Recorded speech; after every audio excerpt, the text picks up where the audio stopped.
Asus ROG Ally and Xbox's Game Pass Ultimate seem to play really nice together.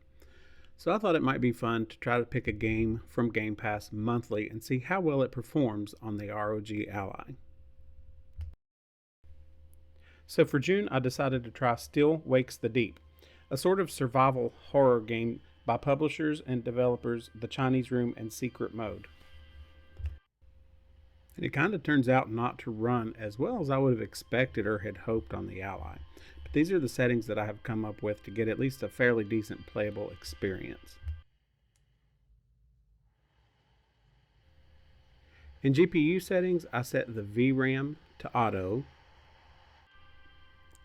then set screen resolution to 720, TDP to turbo, CPU boost is on, and I have left RSR and RIS off.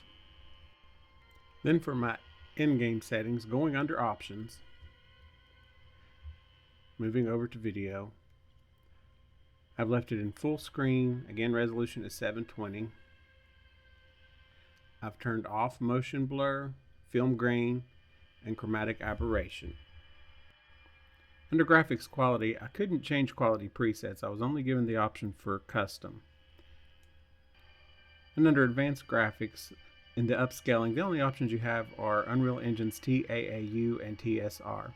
I chose TSR, I'm a little more familiar with it.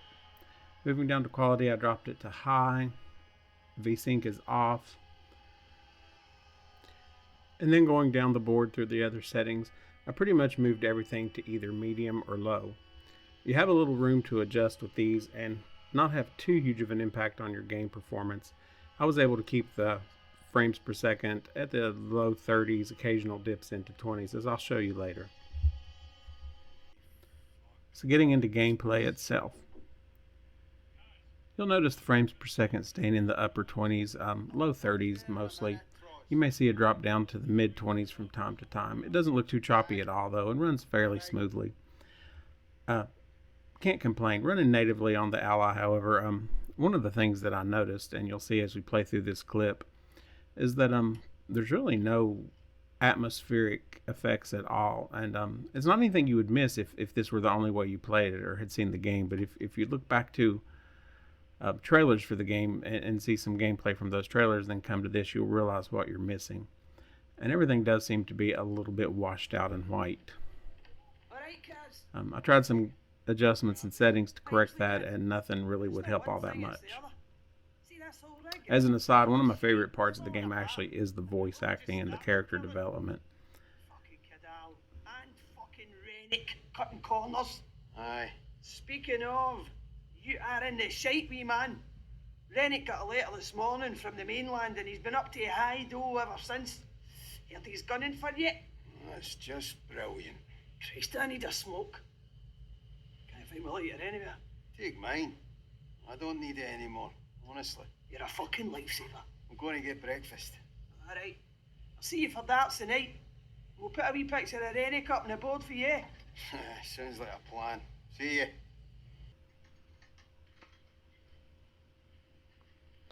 So now I'll skip ahead a little bit and we'll look at what things look like outside onto the rig itself so we can see some busier scenes.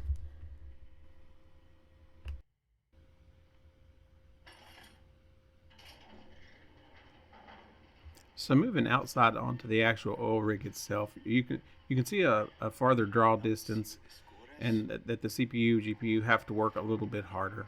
Maybe not too much, but a little bit. You definitely see your frame rates drop now. We're down into the mid to low 20s, and even if you didn't have a counter up to notice it, you would still be able to tell just by playing the game at this point. Frame rates typically are not a big deal to me. If I'm over 30, I'm fine. My eyes can pick up the difference between 30 and 60, but my eyes can't pick up the difference between 30 and 45 or 45 and 60. So if I'm in that range, I'm not going to cry. You get a little bit more atmospheric effect now. You can see that it's raining. You can see that it's foggy, and things are just kind of dreary and damp.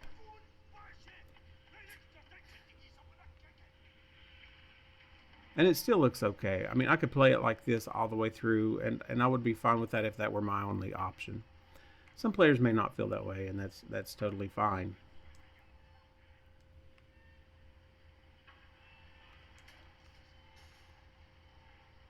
but we'll skip ahead just a little bit more. Actually, what I'll do now is pause this, and I'm going to suggest a slightly better way to play.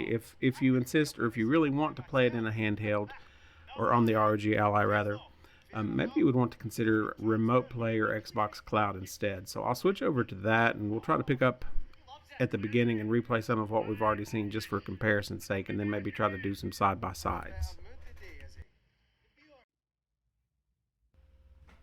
Alright, so now I'm in my Xbox app on my Ally. The nice thing about doing remote play is that you can really lower your TDP, increase your screen resolution, turn off CPU boost, and save some battery if you're playing unplugged. My home network is pretty solid. You needed a consistent Wi-Fi or Ethernet connection to be able to do this. I get about a gig down and only about 30 gigs up through my service.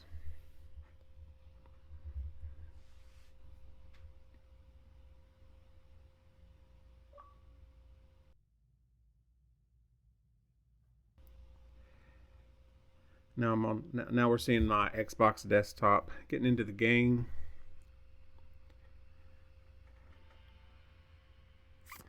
And immediately you can see a difference as far as between shadows, between lighting, sharpness of detail. I can't say that there's a and his shadow even being cast on the door. I can't say that there's a huge difference as far as just visibly looking for frame rate. I mean, I know the Ally is showing a higher frame rate. That may not necessarily be what you're getting from the Xbox itself. Here's a pretty stark difference between the two. Shading and lighting on the side of the character's face. Shadows throughout the whole game. In the previous clip we looked at, there were no shadows. Everything was lighted. I mean, not to throw off too bad, but it almost looks like you were playing on a Nintendo Switch with slightly better graphical fidelity. But I mean, it's right there for you to see. The shadows look better. The lighting looks better.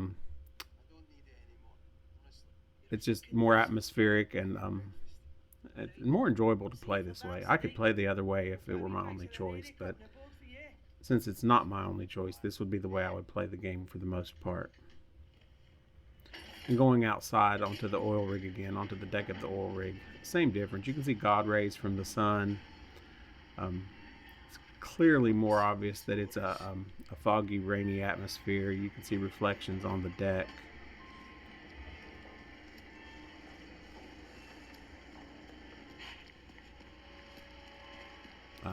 Your character's shadow again. I don't know if you've caught it, but if you'll notice, you'll see his breath in front of him because it's cold. So, like I said, this is a much better way to play, in my opinion. Of course, if you have a nice gaming rig, then obviously that's the better way to play. Or if you're sitting in front of the TV and you're already on your console, then that would be the better way to play. But if you insist on, or if you prefer to play on a handheld as I do, then when you can stream or from the cloud, or when you can remote play from your console, it is most definitely the way to go. And moving from a side by side, this is a good comparison.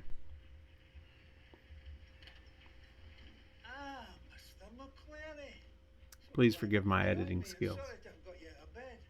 Again, you can see his breath, shading and lighting throughout the room. The one on the right obviously is the Ally, running it natively. The one on the left is the Xbox being played remotely. Reflections in his glasses, highlights in his hair on his bald head. The wall behind him is in shadow, so on the Xbox version you can barely see the clocks, you can barely see the map. On the Ally's version, it's very clear. So is the Ally capable of running the game? Absolutely. Can it run it adequately? Sure.